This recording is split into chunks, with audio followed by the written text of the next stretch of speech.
Hello, welcome to Mending Threads. This is your safe place and your stronghold to whole body wellness, mind, body, and spirit, a transformation series looking at a myriad of topics and how those topics impact you and how it defines who we are. So, one of the questions that we have this morning as a topic noted moments that shaped Black culture.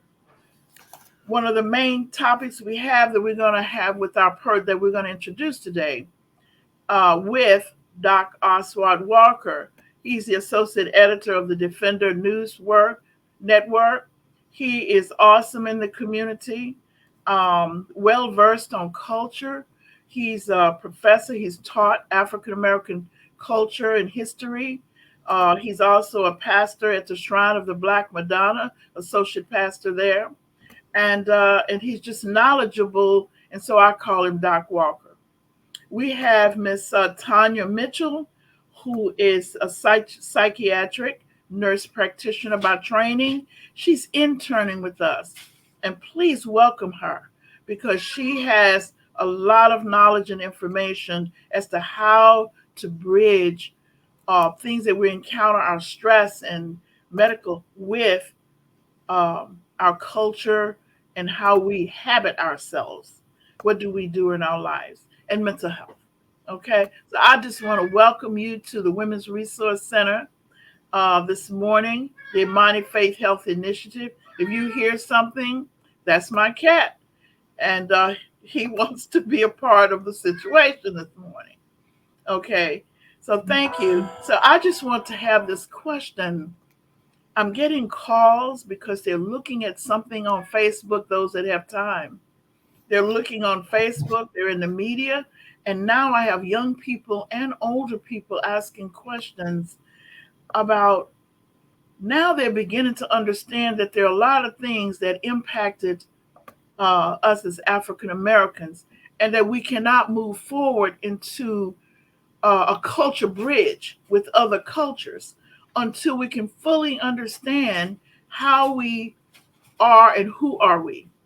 So they wanted to know about different things in the past and how did that get us to this place? Like, why am I eating and crave the foods that I eat? Why? What makes me decide to handle medical care in the manner that I do? Who are the people that helped out in the past? How did I get to think the way that I think? So I know we can't answer all those questions today, but I thought we would start off. So, Dr. Walker, I wanted to see if you could give us something on some key moments that really get started on this that shaped us in terms of our lifestyle and how we who we are in this Black culture. Mhm. Well, well, thank you, Dr. Lewis. And like you said before we actually got started, um, this really needs to be a series, right? Because there have been so many of those Yes, so moments. much. Yes. But I'll start by saying back in the late 60s, early 70s, Reverend Albert B. Clegg Jr. argued that the trauma from enslavement um, literally lived in Black people, that it was passed down through our DNA. And when he said it, people laughed and they brushed him off. Just a few years ago, um, quote unquote scientists have now discovered that the horrors of the Holocaust that happened to the European Jews, they say they have proof that that trauma is literally passed down one generation to the next through their DNA. So what Reverend Cleage was saying in the 60s about the trauma that Black folk had, now they're accepting it as actual scientific fact when they were talking Valid. about another group of people. But the point is, so much of the way we see the world, the way we see ourselves, the way we see folk that look like us, and the way we treat or mistreat ourselves and each other comes from the residual traumas of those past generations. Reverend Cleage had a word for it. He called it niggerization.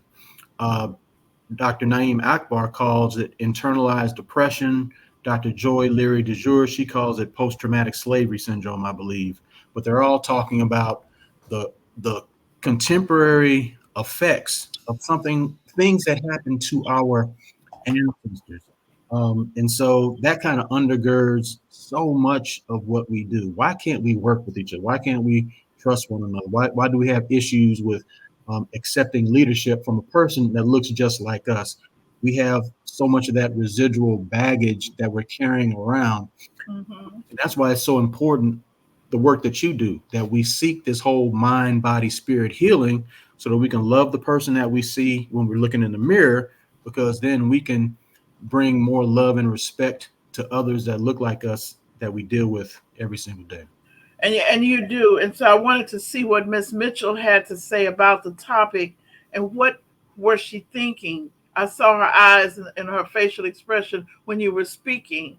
So I was wondering if you could share your thoughts at this time about the topic and about what you're hearing. You're Uh-oh, muted. you're on mute. I'm sorry. I was just taking in what Mr. Walker was saying, um, thinking back and realizing that is some of the issues that we as Blacks deal with and are trying to, I guess you can say, accept and understand. Hmm. And I think he mentioned something, and it's so true. In business, so critical.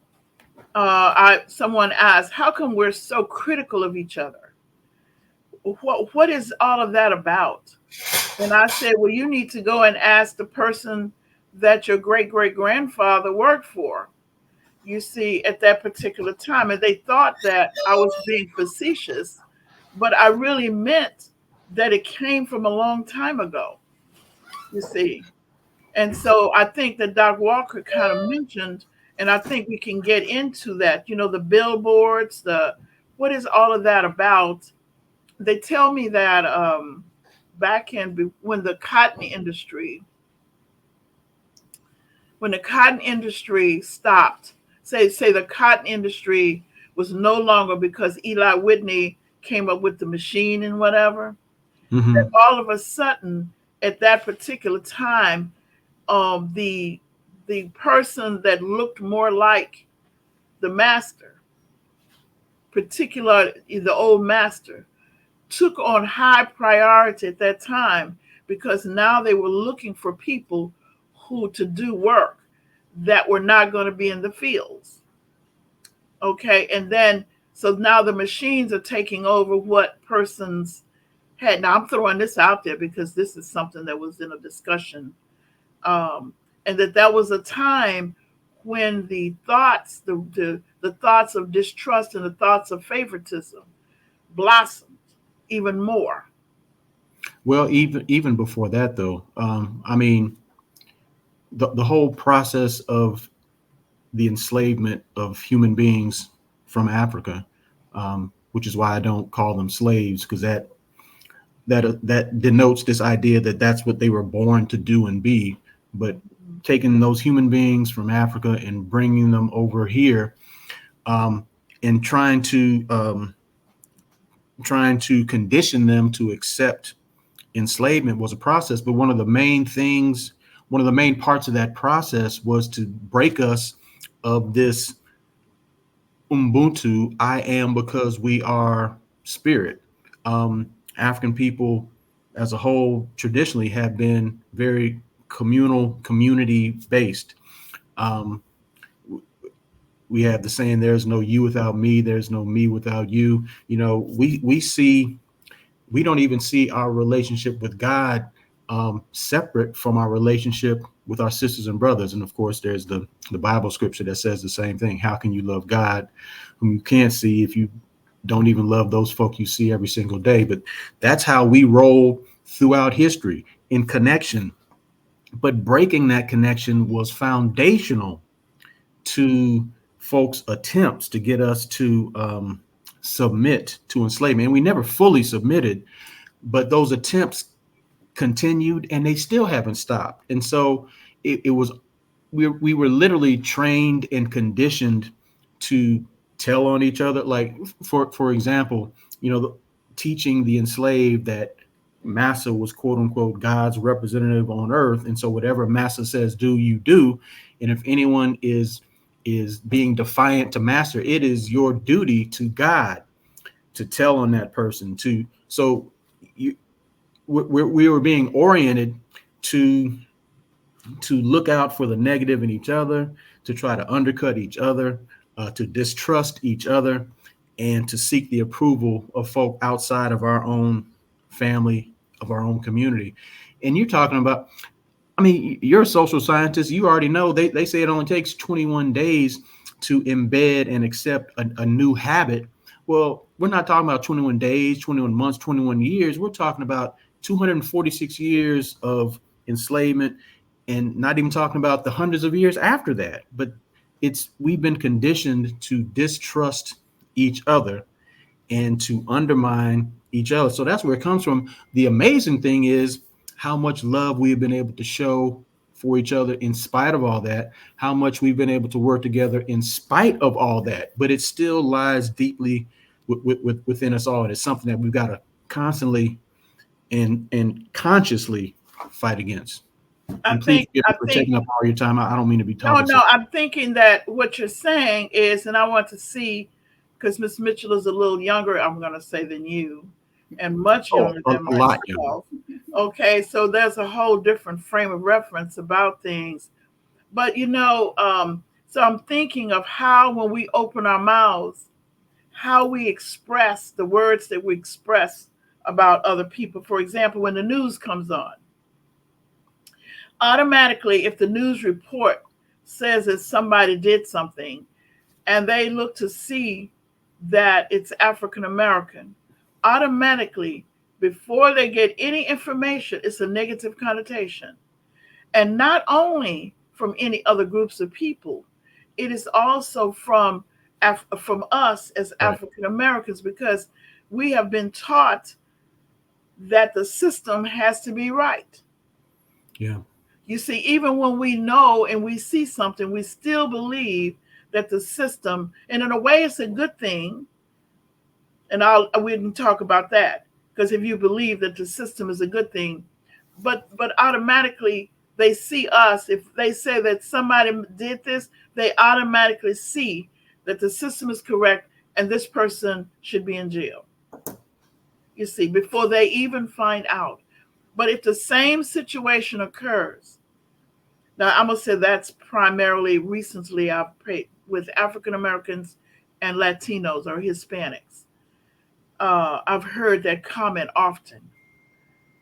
Okay, so I want to see what you all think about that, not only in terms of what's happening, but how does it affect us in other methods, other manners?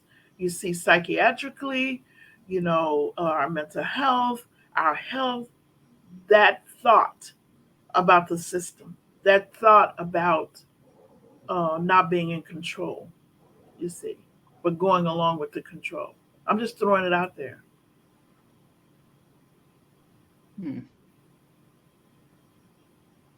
I want to hear from you, Ms. Mitchell, because you're younger. I want to see what you think when you hear that. I want to see, I'm really trying to see how different, what are your thoughts about that? I try myself personally to look at things differently. No, I do not trust, and I don't think my generation probably really trusts the legal system. It just doesn't seem to be fair in a lot of situations. Mm-hmm. I haven't seen it to be really, fair. So I do try to wait for the evidence in the person to be tried first before I make a decision on whether or not they're guilty. Because there's a lot of false accusations and things. And those people aren't guilty. Mm-hmm. Although the court may find them guilty in some kind of way of they're not really having all the evidence, but, the jury, I guess you can say, found them guilty. But I still don't believe everyone's guilty, even though they've gone through the system and the jury found them guilty, because there's not enough evidence on a lot of cases. Mm-hmm. And My I'm sorry. generation does believe in not snitching. So they go back to that. They're not going to tell. They're going to keep that information. Yeah, and I was going to add that I mean, we have so many, Thank you. far too many examples, right, of the system not working in our favor, throwing the innocent under the jail. You know, we can go back to the Scottsboro boys. We can go back to the youngest person, and I hate I do not remember his name. The youngest person ever executed in this country in the electric chair was like a 14-year-old black boy. Um, we can go to Emmett Till. There's a million examples of how the exonerated five. There's a million examples of us being accused, not being guilty, yet still paying the price. You can go to the Freedmen's bank set up for folk who were formerly enslaved to put their money in a safe place for them to build wealth. And then the United States government literally stealing that money from black people. So you wonder why black people do not trust financial institutions. You can go to the GI Bill, known as the Great Democratizer, the considered the number one bill from bringing up uh, this nation's abject poor into the middle class, because most people don't know before the 1940s, most people in the United States were living in abject poverty, black, white, or whatever, no indoor plumbing, et cetera, et cetera. But the GI Bill allowed those veterans to come back, go to college, buy a house, create generational wealth. Black GIs, 80-90% of them were not afforded that same opportunity to build that generational wealth. Tuskegee experiment and Sandra Bartman and Henrietta Lacks and the million other examples of medical apartheid. So there's all these different lived experiences. It's not just folk thinking stuff is happening. These are lived experiences, examples right in front of our face that we see all the time. So there's a huge distrust of the system, but we've got to learn how to trust ourselves to build some type of system that can work for us. And I hadn't thought those are real noted moments. Right. This is history. Black culture right there. Those bills and the timing, the way of thinking, then and how it impacted finance and health. Those two of them you mentioned, and I'm sure. And so what we're going to do from now on, anything you know about the people a little bit when you mention it, so that some people who want to study them or go back to them that are listening, you could just say a little bit about where they can find it or when you mention it. But you're awesome. That's so true about the bill. So the GI Bill is still in existence right now, though, right? And there's still absolutely, the GI Bill.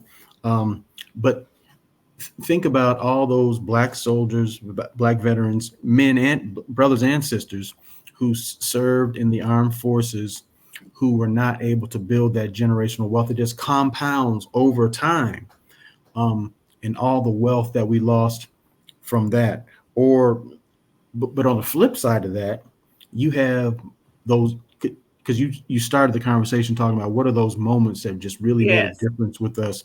On the flip side of that, the positive moments where we saw our resistance and our determination to fight against that madness and come out victorious, those moments have been downplayed. One of the things I teach my class is that in terms of resistance, there was never a day, never a moment when we were not resisting oppression in this country. And I'm not talking about, our incredible history before we were brought to these shores, but once we were brought here in chains from jump, and it never stopped. So the Montgomery bus boycott, that 381-day victory of black organization in unity fighting against an oppressive law, that shows that we've got the stamina, the determination to stand against all manner of things coming against us and to get the victory. The Haitian Revolution which put the fear of God into folk who owned the enslaved in the United States, was just one example of Black people saying, this will not stand. The Stono Rebellion, Bacon's Rebellion, and so many others just show that we have always stood up and fought against, the evils. But those are moments that are just as important as those negative moments, because they show that we have the fight, the grit, the determination, the courage, the intelligence, the acumen to be able to push back against the madness and create the kind of world that we want. And you mentioning those things, and we can all talk about that. I can remember, and people seldom mention how Texas Southern and Third Ward and different places in Houston were instrumental in making some changes of attitudes right here in Houston, Texas. And I can remember the fear of my father when we all gathered there, and I can remember experiencing that this is going against the system, but this is the right thing to do. And all of the young people there, I'm trying to explain the feeling so you have a standard and you know that you're there and it could be a penalty to you, some kind of way. So usually it was. And usually the parents experienced the penalty. And I remember my father was saying, please, do you think that's the right thing for you to do? And I remember saying, I think this is the right thing to do because what we're doing, we're going against the wrong thing. And I remember the look on his face. And he just closed his mouth and stood back. First time I've ever seen him do that. And and I went on to talk about and he was like, you don't know anything about them. I went on to tell him what Jesse Jackson and the different people were there at Breadbasket, what they were saying. And well, you don't know them. You see, so it was a distrust of the people, but somehow the standard was more. So, but what I'm trying to say, in today's time, young people don't really have, or do we have, that's where I think the rappers come. Young people don't have something to stand with them to say, let's do this thing that's going against that, until maybe a couple of years ago. I think it was, I'm gonna let you talk about that, but a couple of years ago. So then again, people began to look at during the Black Lives Matter situation. Then people kind of began to step back and take a look at things that are going on wrong in a different manner. But I remember that fear, and at the same time, experiencing it at the same time when we were doing the march against Woolsworth and all of those kinds of things like that. Mm-hmm. So my question is, do you understand? My question is, going against the system to make the change that you mentioned, what is it that a person needs to think and do when it is something that they experience that's unfair? Do we have to do it a different way because of the system? Do we have to think in a different manner? When you say we've been fighting the system, we've been going against things to have things rectified. Well, I'll jump in. So we have to. We're always. I don't want to use the term victim, but we are the captives of our present moment, right? Mm-hmm. And so when you were talking about, TSU's protests of the wine gardens or the Woolworth, when you're talking about those things, you're talking about a time that was, for lack of a better term, revolutionary times, mm-hmm. where there was this heightened sense of our Blackness. There was this heightened sense of the call to stand against these things. And so it was easier for individuals and organizations to be swept up into that energy because it was everywhere. Yes. We don't have that energy today. That's right. Mm-hmm. We don't. And so, one of my mentors said, our job in this generation is to focus on enlightenment, to enlighten our sisters and brothers to our history, our heritage, the divine worth that we each possess, but also enlighten them to the troubles and the dangers, the challenges that we face, so that when that moment comes, those revolutionary times can come back. It's harder, I think, to galvanize larger groups to stand up against these oppressive forces. I think we saw it for a moment, after the murder of George Floyd, but we saw how it dissipated almost as fast as it Mhm. rose, because these times are different than the 60s. Um, that doesn't mean the 60s were better. It just means it was a different Different. a different context. Hmm. And so, um, when you were talking about how parents were fearful for their children, that was just like, I mean, can you imagine being a black college age person? You're the first person to go to college. Not only your parents, but your entire community raised money to send you to college. Yes, And yes, then you tell your parents, I'm leaving college to go down south where they're lynching folk so I can help them register people to vote. I mean, can you imagine what the parents were thinking? yes. Like, It was fear. They were fearful for the well-being of their daughters and their sons. You can perfectly understand that. You have your story, I have mine that I could share. um, please do. that I could share. I'll share that whole Let story. me say why I think it's so important. I work with international people. I work uh, with people all around, and what they're saying to me is, as Dr. Lewis, there's no place that anybody's talking about this. We don't know about it. We're getting information. People from Portugal, people from different places, they're wanting to know in order to understand the person that's sitting next to them. How can they understand a culture that they haven't been around, and even the people themselves, even us, need to know more about ourselves. I'll, So I'll share. I'll share it real quick. So, because we're dealing with people's personal lived experiences. So my father, he worked for the United Parcel Service. He's one of the first blacks to be in their management program and all this.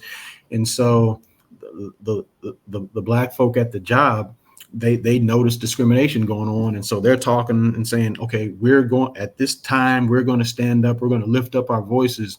And I remember him sharing the story when it was time to lift the voices. he was he was left standing by himself. And so when he sees me talking about joining the shrines of the Black Madonna or going to this protest or that protest, um, he was speaking to me from that perspective, where you were saying your father was like, well, you don't know those people, you can't trust them. But that was my father's experience. He courageously stood up and stood out there and was left hanging, and he didn't want me to experience that same letdown. And mhm. so there were moments when he was basically, I don't know if he was trying to talk me out of participating in certain things, or if he was just kind of warning me what could happen. But that was a story I was going to share.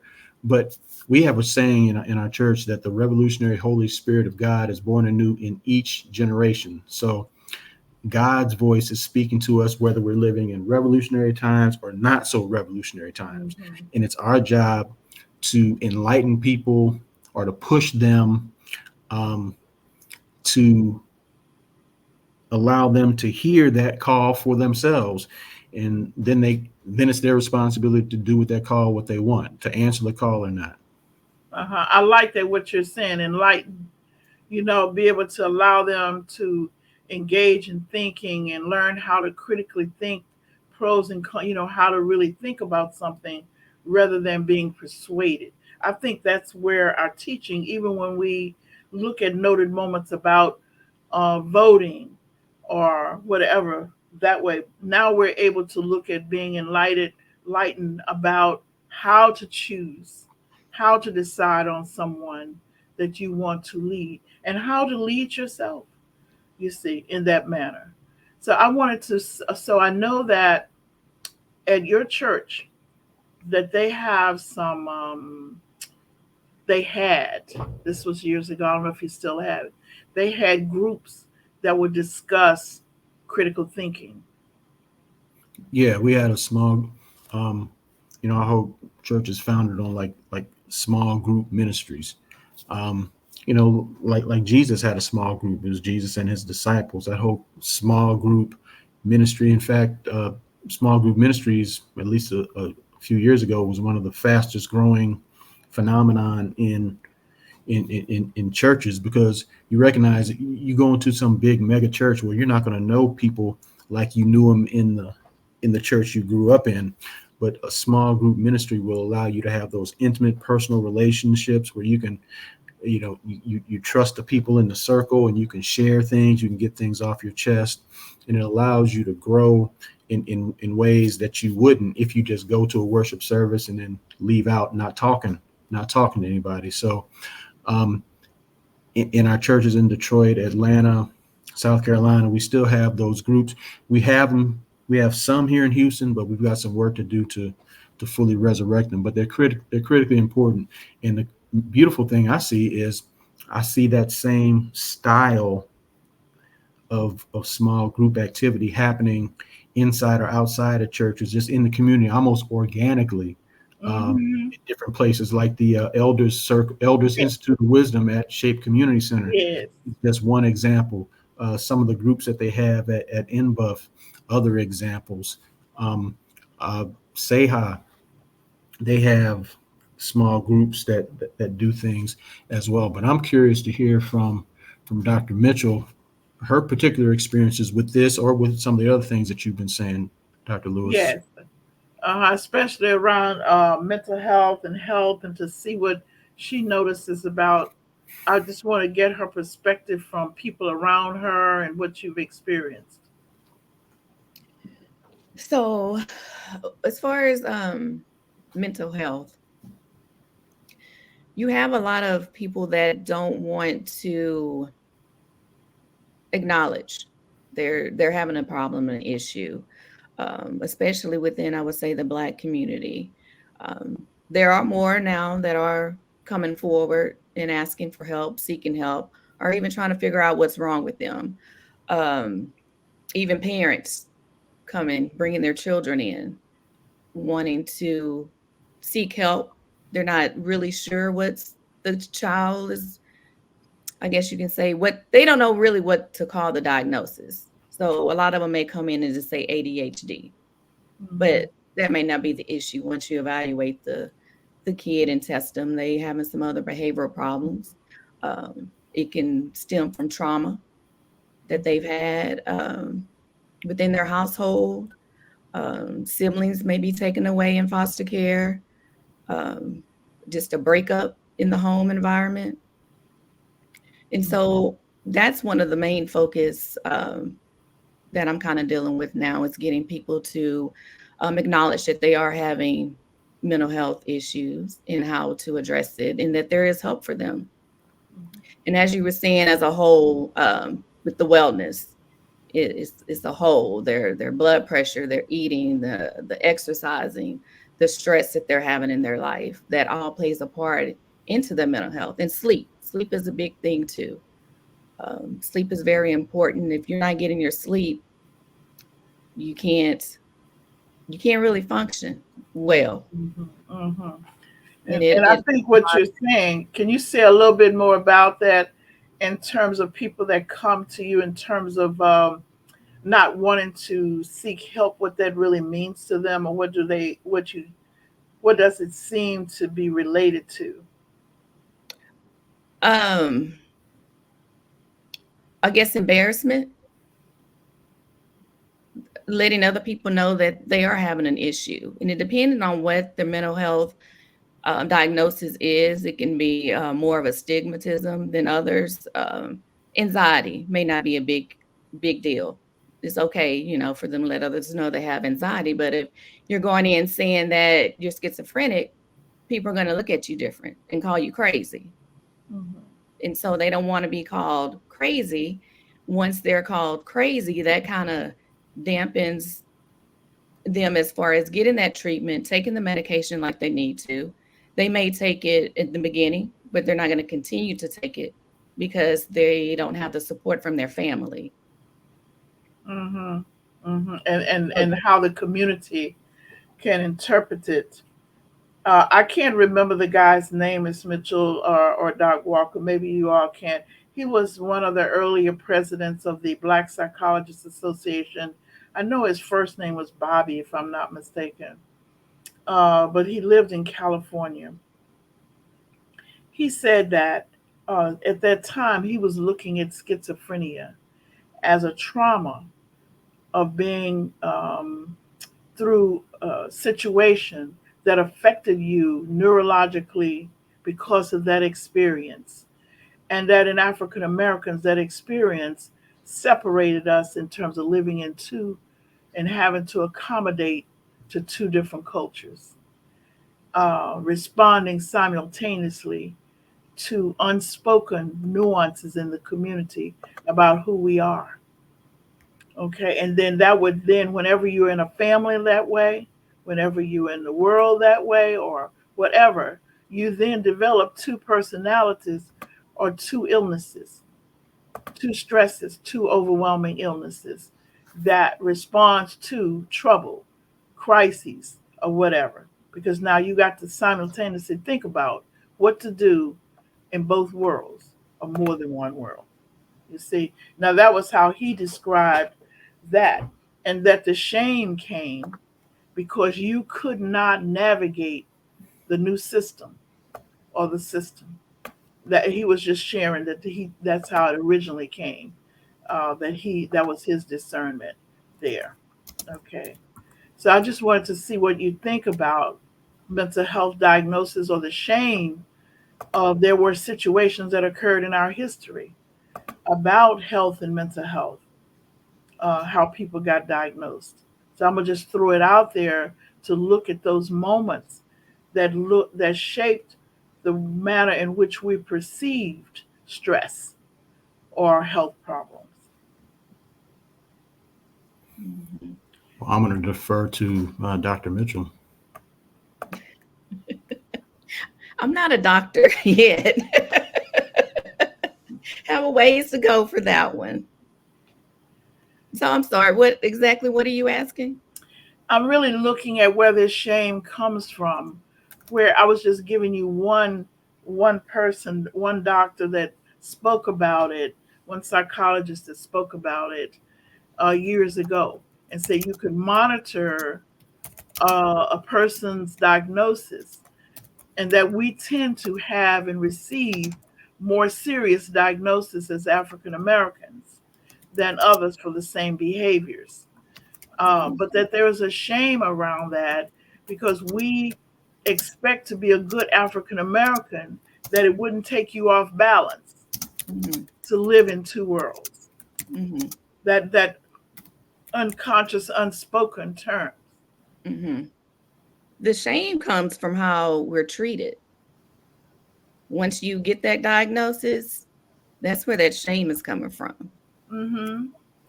That the treatment, the negative treatment that comes with it. So Like that causes exclusion. a lot of those patients to not take their medications. And it's just a cycle. They just keep going in the cycle, in the hospital, out of the hospital, because they'll take the medicines while they're in the hospital Mm-hmm. to get under control. But soon as they're released, they're not taking the medications. Mm-hmm. Mm-hmm. So to speak. They say it makes. They said the ones that I've spoken with, many of them said the medication makes them feel quote unquote crazy, out of sorts.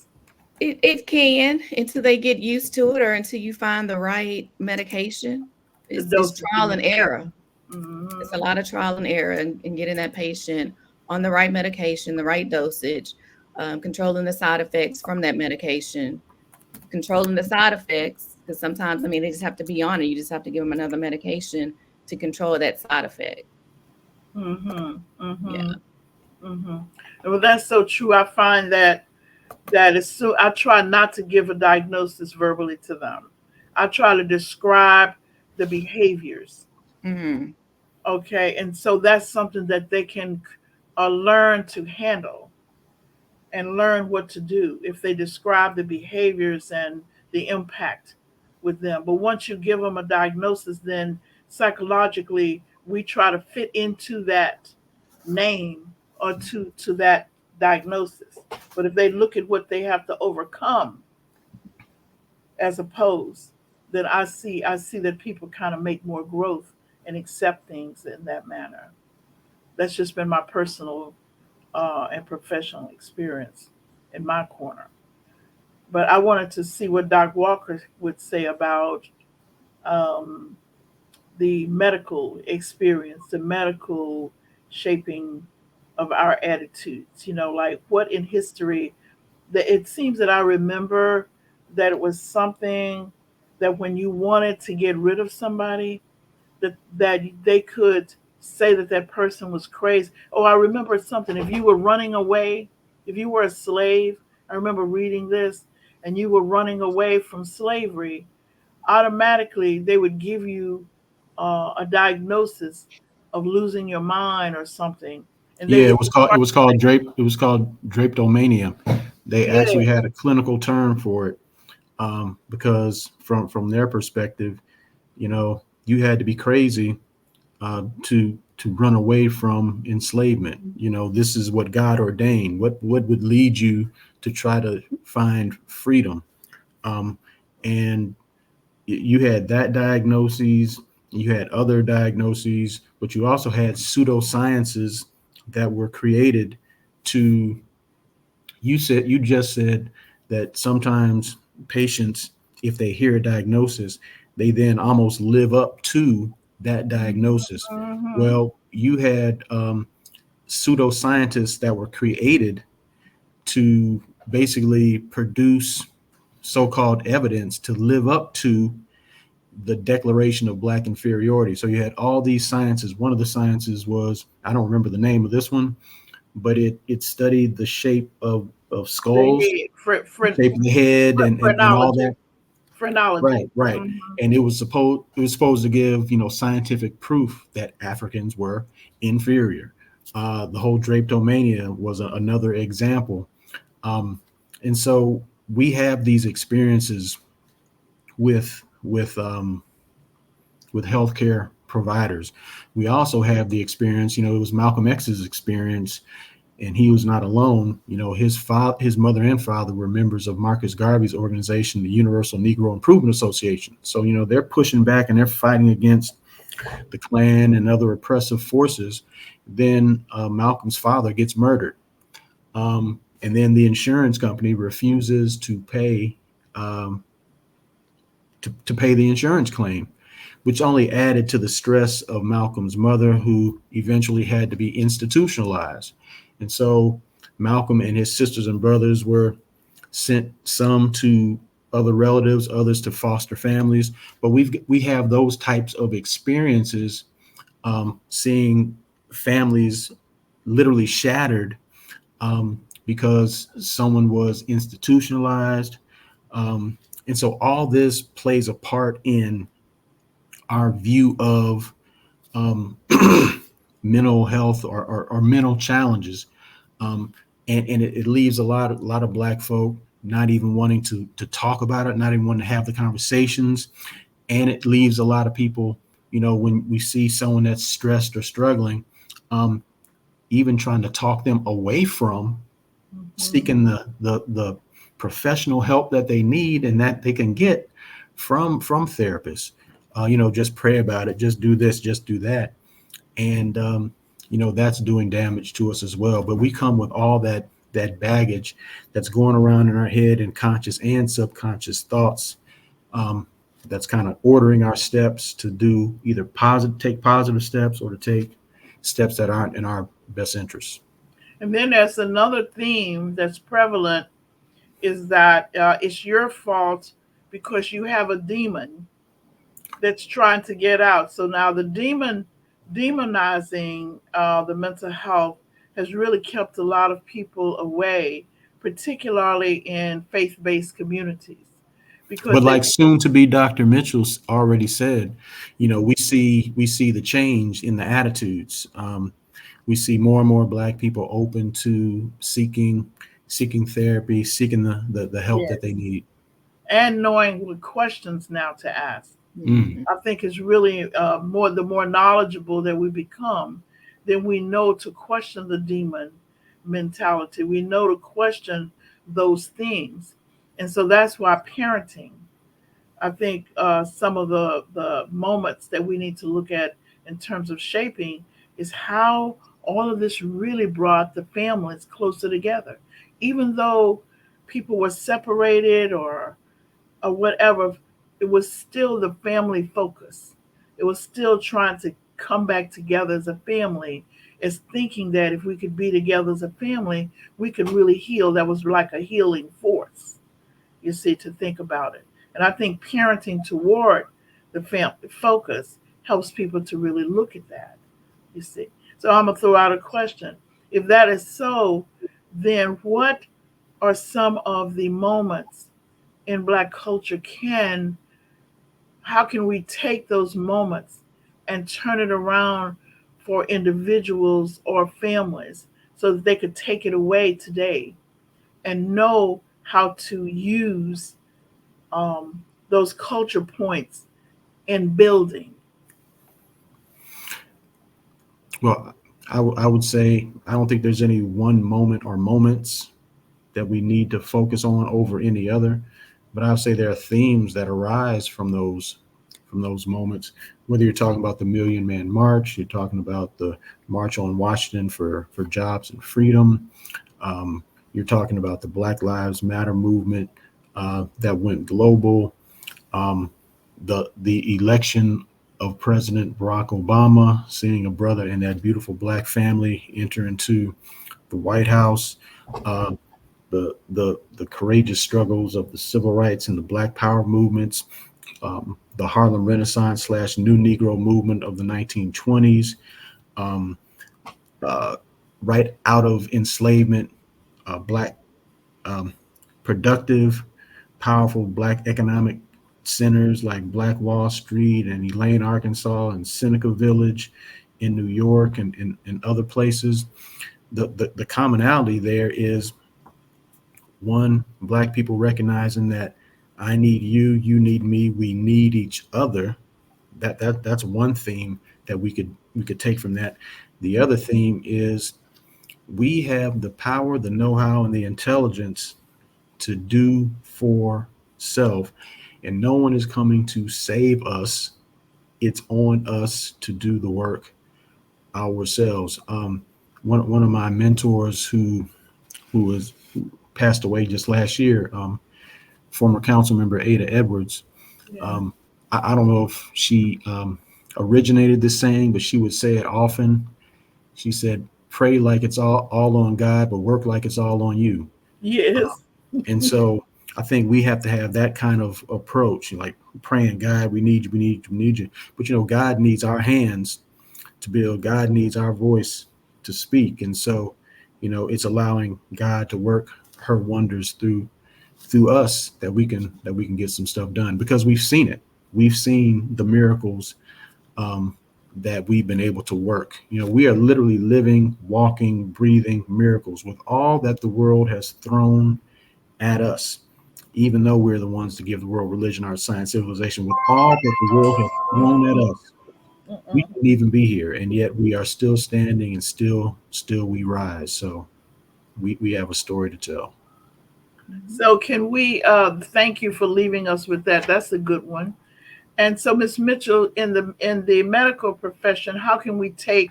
Can you just leave us with a tidbit as to what we can do in the health and medical profession to actually use what we talked about today to bring healing with persons we work with or in the community? Sure. So seek help. If you feel like you're having an issue with something, seek help. It's not always about medication. You can seek someone to speak with, like therapists, psychologists to speak with. It's not just about going to the doctor to get a pill to take, because actually it may be both. It's not just the medicine. You're going to have therapy. Find someone you can speak to, family member, friend, co-worker, but someone that you can speak to. Don't try to just keep it all bundled up inside. Get out what you need to, release it. And every time someone's talking to you, they don't always want an answer. Sometimes they just want a listening ear. So if you're on that opposite side, just try to be a listening ear for some people. You don't always have to have resolution and solution for them. Thank you. Oh, that's so good. Thank you. Thank you so very much. I want to thank both of you, Doc Walker and Miss Mitchell, Doc Walker of the Defender Network and Shrine of Black Madonna, and Miss Mitchell, our psychiatric nurse practitioner intern. I would like to thank you for the thoughts that you have. And I know some of it, people think that what need is that?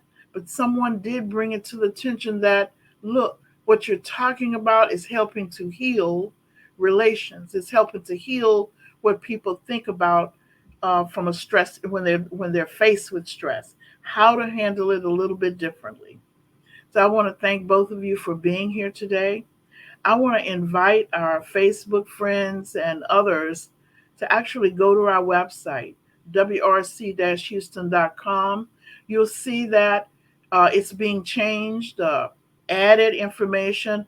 Please sign up not only for the mental health coaching program, to be a person of leadership, to bring about a change in a culturally competent way to look at mental health, so you can sign up there, but also to sign up to be one of our congregational leaders with our Wealth Building for Wellness, to really look at how culture impacts our neighborhoods, and really, as Doc Walker was saying, to really begin to work to using our energy in our hands to make a difference. So I'm going to look forward to that. I want to say renew beliefs, rebuild faith, and reconnect families and communities. For it's not the circumstances we meet, it's the manner in which we respond that determines health, happiness, and success. And I'll look forward to seeing everybody same place, same time, same station on next week, God willing. On next Saturday, our community wellness clinic, we will be looking at herbal health. We'll be cooking online, and we'll also be talking about how to integrate that within our families and within our lives. So I look forward to seeing you then. Thank you. Bye. Bye bye.